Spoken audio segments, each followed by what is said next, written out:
ಪೊಲೀಸರಿಂದನೇ ನಮ್ಗೆ ನ್ಯಾಯ ನಮ್ಗೆ ಅಲ್ಲಿ ಪೊಲೀಸರು ಅಂತ ತಿಳ್ಕೊಳ್ಳಿಲ್ಲ ಸರ್. ಎಲ್ಲ ರೋಡಿಗಳಿದಾರೇನೋ ಅಂತರ ಭಯ ಬಂದ್ಬಿಟ್ಟಿತ್ತು ನಿನ್ನೆ ನಮ್ಗೆ. ಆ ತರ ಎಲ್ಲ ಬಿಹೇವ್ ಮಾಡಿದ್ರು ಸರ್. ತುಂಬಾ ಕೆಟ್ಟ ಮೇಲೇನೆ ಬರ್ತಾರೆ ಅವ್ರು ಹೊಡ್ಕೊಂಡು ಅಂತ ಬರ್ತಾನೆ ಕತ್ತಿಸ್ಕಕ್ಕೆ. ಆ ತರ ಎಲ್ಲ ಬಿಹೇವ್ ಮಾಡ್ತಾರೆ ಸರ್. ನನ್ನ ಹೆಸರು ಪ್ರಿಯಾಂಕಾ. ನನ್ನನ್ನು ನಮ್ಮ ಯಜಮಾನ ಹೆಸರು ಶಿವಶಂಕರ್ ಅಂತ. ನನ್ನನ್ನು ಓಜ್ಲಹಳ್ಳಿ ಗ್ರಾಮದ ಸೋಮಾಜಿಲಹಳ್ಳಿ ಗ್ರಾಮದ ಓಜ್ಲಹಳ್ಳಿ ಕೊಟ್ಟಿದ್ದು. ನಾವು 1 ವರ್ಷದಿಂದ ಶ್ರೀನಿವಾಸಪುರದಲ್ಲೇ ಇದು ವಾಸವಾಗಿದ್ವಿ. ನಿನ್ನೆ ದಿನ ರಾಜು ಸರ್ ಅನ್ನೋ ಒಬ್ರು ನಮ್ಮ ಮನೆ ಹತ್ರ ಬಂದಿದ್ರು. ಕಂಪ್ಲೇಂಟ್ ಕೊಟ್ಟಿದ್ದಾರೆ, ಬರಬೇಕು, 5 ಲಕ್ಷ ಅಮೌಂಟನ್ನು ಎತ್ಕೊಂಡ್ ಬಂದ್ಬಿಟ್ಟಿದ್ರು ಅಂತ ನಿಮ್ಮ ಗಂಡ ಕಂಪ್ಲೇಂಟ್ ಕೊಟ್ಟಿದ್ದಾರೆ, ಬರ್ಬೇಕಂತ ಹೇಳಿದ್ರು. ಅದಕ್ಕಾಗಿ ನಾವು ಶ್ರೀನಿವಾಸಪುರ ಸ್ಟೇಷನ್ ಹತ್ರ ನಾನು ನಮ್ಮ ಅಣ್ಣ ನಮ್ಮ ಅತ್ತಿಗೆ ಹೋಗಿದ್ದು. ಅಲ್ಲಿ ಸಬ್ ಇನ್ಸ್ಪೆಕ್ಟರ್ ಯಾರು ಇರಲಿಲ್ಲ, PC-ಗಳಿದ್ರು. ಇನ್ನ ವೀರೇಶ್ ಮಹೇಶ್ ಅನ್ನೋರು ಇದ್ರು ಸರ್ ಅಲ್ಲಿ. ಅವರು ತುಂಬಾ ಕೆಟ್ಟದ. ನಮ್ಮ ಗಂಡನು ಅವಾಗ ಬಂದಿದ ತಕ್ಷಣ ರೂಮಲ್ಲಿ ಕರ್ಕೊಂಡು ಹೋದ್ರು. ನಮ್ಮ ಗಂಡನ ಕರ್ಕೊಂಡೋಗಿ ನಾವಿರೋದು ಅದಕ್ಕಾಗಿ ಬಾಪ ಅಂತ ರೂಮಲ್ಲಿ ಕರ್ಕೊಂಡೋಗಿ ಲಂಚ ಇಸ್ಕೊಂಡ್ರು. ಲಂಚ ಇಸ್ಕೊಂಡಾದ್ಮೇಲೆ ನಮ್ಮ ಕಡೆ ಯಾರು ಸಪೋರ್ಟ್ ಮಾಡಿಲ್ಲ, ಎಲ್ಲ ಅವ್ರ ಕಡೆನೆ ಸಪೋರ್ಟ್ ಮಾಡಿದ್ರು. ನಮ್ಮನ್ನ ತುಂಬಾ ಬೈದ್ರು, ಹೊಡೆದ್ರು. ಹೃದಯ ರೋಗ ಮತ್ತು ಹೃದಯ ಶಸ್ತ್ರಚಿಕಿತ್ಸೆ, ವ್ಯಾಸ್ಕ್ಯುಲರ್ ಶಸ್ತ್ರಚಿಕಿತ್ಸೆ, ಸಮಗ್ರ ಹೃದಯ ಆರೈಕೆ ಸೇವೆಗಳಿಗಾಗಿ ನಿಮ್ಮ ವಿಶ್ವಾಸಾರ್ಹ RL Jalappa Narayana heart centre, STUMC campus, Tamaka, Kolar. 180030090309. ನಮ್ಮ ಅಣ್ಣನ ಕತ್ತಿ ಹಿಡ್ಕೊಂಡು ಇಸ್ಕೋಕ್ ಹೋಗಿದ್ದು, ಲಾಠಿಯಲ್ಲೆಲ್ಲ ಹೊಡೆದಿ, ತುಂಬಾ ಕೆಟ್ಟ ಮಾತುಗಳಲ್ಲೆಲ್ಲ ಮಾತಾಡ್ತಾರೆ ಸರ್. ಸುಳ್ಳೆ ಮುಂಡೆ, ಬಿಟ್ಟು ಮುಂಡೆ, ನಿನ್ನಮ್ಮನ ನೀನ್ ಇಕ್ಕೊಂಡಿರೋರು ಕೊಡ್ತಾರೇನೆ ಲಂಚ, ಸುಳ್ಳೆ ಮುಂಡೆ, ನಿನ್ನ FIR ಮಾಡಿ ಬುಕ್ ಮಾಡಿ ಜೈಲ್ಗೆ ಹಾಕ್ತೀನಿ, ಸಾಯಿಸ್ಬಿಡ್ತೀನಿ, ಇಲ್ಲೇ ಚೊಪ್ಳಿಯಲ್ಲೆಲ್ಲ ಹೊಡಿತಾರೆ ಸರ್. ಎಂಜಿಲೆಲ್ಲ ಮಕ್ಕದ ಮೇಲೆ ಎಲ್ಲ ಉಗ್ದು ತುಂಬಾ ಕೆಟ್ಟದಾಗಿ ಒಳ್ಳೆ ರೌಡಿ ತರ ಬಿಹೇವ್ ಮಾಡ್ತಾರೆ ಆ ಪೊಲೀಸರು. ಔಟ್ಸೈಡ್ ಇಂದ ಹೊಡೆದು ಕರ್ಕೊಂಡ್ ಬಂದ್ರು ಒಳಗಡೆ. ಒಂದು ರೂಮಲ್ಲಿ ಹಾಕ್ಬಿಟ್ಟು 1 hour ಬಿಡ್ಲೇ ಇಲ್ಲ ಸರ್. ನಮ್ ಗಂಡ ಕಂಪ್ಲೇಂಟ್ ಕೊಟ್ಟಿದ್ರು ಅಂತ, ದುಡ್ಡು ಎತ್ಕೊಂಡ್ ಬಂದ್ಬಿಟ್ಟಿದೀನಿ ಅಂತ ಕಂಪ್ಲೇಂಟ್ ಕೊಟ್ಟಿದ್ದು. ಅದಕ್ಕಾಗಿ ನಾವು ಹೋಗಿದ್ದು. ನನ್ನನ್ನು ತುಂಬಾ ಅನುಮಾನ ಸರ್ ಅವ್ನಿಗೆ. ಅವ್ರನ್ನ ಇಕ್ಕೊಂಡ್ಬಿಟ್ಟಿದೆ, ಇವ್ರನ್ನ ಇಕ್ಕೊಂಡಿದ್ಯಾ ಅಂತ ಕಟ್ಕೊಡೋದು ಆ ತರ ಮಾಡ್ತಾ ಇದ್ನು. ಚೆನ್ನಾಗಿ 1 ತಿಂಗಳಿಂದ ಚೆನ್ನಾಗಿ ಹೊಡೆದ್ಬಿಟ್ಟಿದ್ನು. ನಾನು ನಮ್ಮ ಮನೆಗೆ ಬಂದ್ಬಿಟ್ಟಿದ್ದೆ, ಕೋಲಾರ ಬಂದು ಇಲ್ಲೇ ಇದ್ದೆ. ನಿನ್ನೆ ದಿನ ಒಬ್ರು ಬಂದಿದ್ರು ಮನೆ ಹತ್ರ, ಕಂಪ್ಲೇಂಟ್ ಆಗಿದೆ, ಬನ್ನಿ ಮಾತಾಡಿ ಏನಿದೆ ಅಂತ. ಅದಕ್ಕಾಗಿ ನಾವು ಹೋಗಿದ್ದು ಶ್ರೀನಿವಾಸಪುರ ಪೊಲೀಸ್ ಠಾಣೆ ಹತ್ರ. ಹೋದಾಗ ಅವರು ಮಾತಾಡಿದ್ರು, ಏನಪ್ಪ ಈ ತರ ಅಂತ. ಸರ್ ಈ ತರ ಬಿಹೇವ್ ಮಾಡಿ, 5 ಲಕ್ಷ ಎತ್ಕೊಂಡು ಹೊರಟೋಗಿದ್ಯಾ ಅಂತಲ್ಲಮ್ಮ ಅಂತ. ಸರ್ 5 ಲಕ್ಷ ನಾನೇನು ಎತ್ಕೊಂಡು ಹೋಗಿರಲಿಲ್ಲ, 5 ಲಕ್ಷ ಅಲ್ಲ, ಅವ್ರ ಹತ್ರ 10 ಲಕ್ಷನೂ ಇರಿಲ್ಲ ಸರ್. ನನ್ನ ಕಾಲ್ ಚೈನು ಒಡವೆಗಳೆಲ್ಲ ಗಿರ್ವಿ ಇಟ್ಬಿಟ್ಟು ನಾನು ಇದು ಮಾಡಿದ್ದೀನಿ. ಅವಾಗ ಬೇಕಿದ್ರೆ ನಾನು ಪ್ರೂಫ್ ತೋರಿಸ್ತೀನಿ. 6,000ಕ್ಕೆ ನಾನು ಕಾಲ್ ಚೈನು ನನ್ನ ಓಲೆಗಳೆಲ್ಲ ಇಟ್ಟಿದ್ದೀನಿ ಸರ್, ನಾನು ಬೇಕಿದ್ರೆ ಪ್ರೂಫ್ ತೋರಿಸ್ತೀನಿ ಅಂತ ಮಾತಾಡಿದೆ ಸರ್. ಆಮೇಲೆ ನಮ್ಮ ಅಣ್ಣನ ಮೇಲೆ ಅವ್ರ ಅಕ್ಕನ ಮಗ ಏನು ಬೈದ್ನು.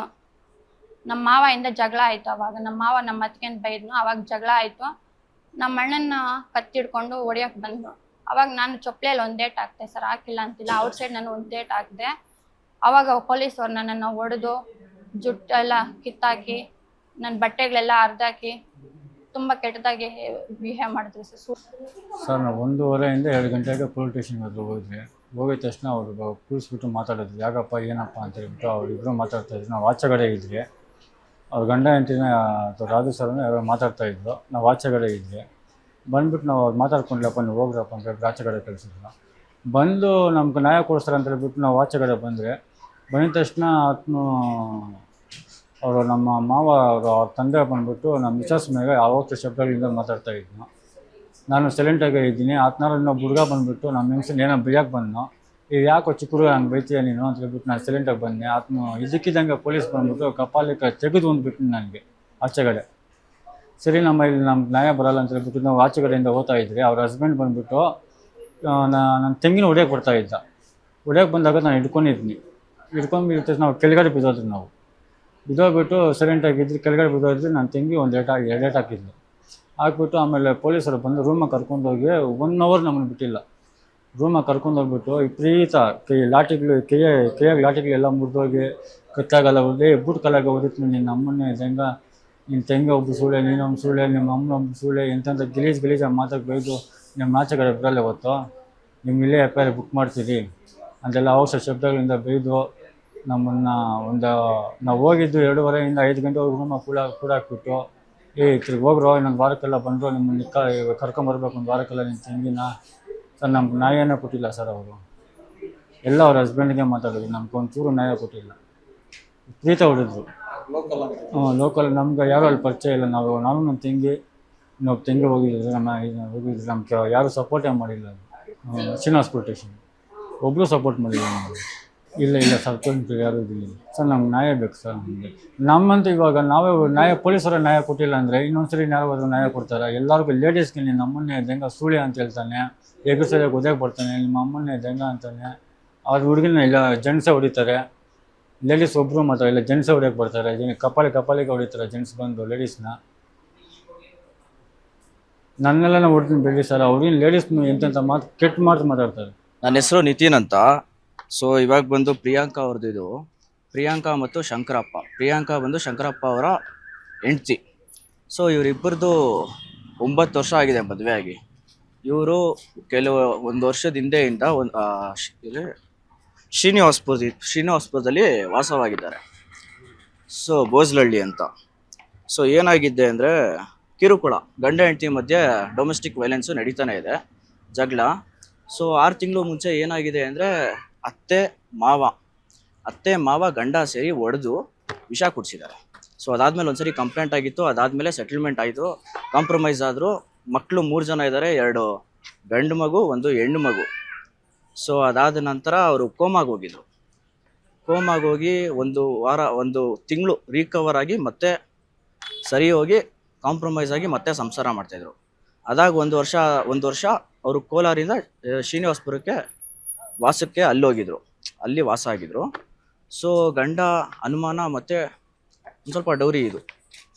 ಸೊ ಕಿರುಕುಳ ಕೊಡ್ತಿದ್ದಾರೆ, ಹೊಡಿತಾ 15 ದಿವಸದ ಹಿಂದೆ ತುಂಬ ಹೊಡೆದಿದ್ದಾರೆ. ಸೊ ಪ್ರಾಣ ಹೋಗೋ ಥರನೇ ಹೊಡೆದಿದ್ದಾರೆ. ಸೊ ಅದಕ್ಕೆ ಏನು ಮಾಡಿದ್ದಾರೆ, ಪ್ರಿಯಾಂಕಾ ಅನ್ನೋರು ಗಂಡನ ಮನೆಯಿಂದ ಬಿಟ್ಟು ಅವ್ರ ಅಣ್ಣ, ಅವ್ರಿಗೆ ತಂದೆ ತಾಯಿ ಯಾರೂ ಇಲ್ಲ, ಚಿಕ್ಕ ವಯಸ್ಸಲ್ಲೇ ತೀರ್ಕೊಂಡಿದ್ದಾರೆ. ಅಣ್ಣ ಗಾರೆ ಕೆಲಸ ಮಾಡ್ತಾರೆ, ಏನೂ ಇಲ್ಲ ಪಾಪ ಅವ್ರ ಹಿನ್ನೆಲೆ. ಅವ್ರ ಅಣ್ಣನ ಮನೆ ಕೋಲಾರಕ್ಕೆ ಹುಡ್ಕೊಂಡು ಓಡೋಗಿದ್ದಾರೆ.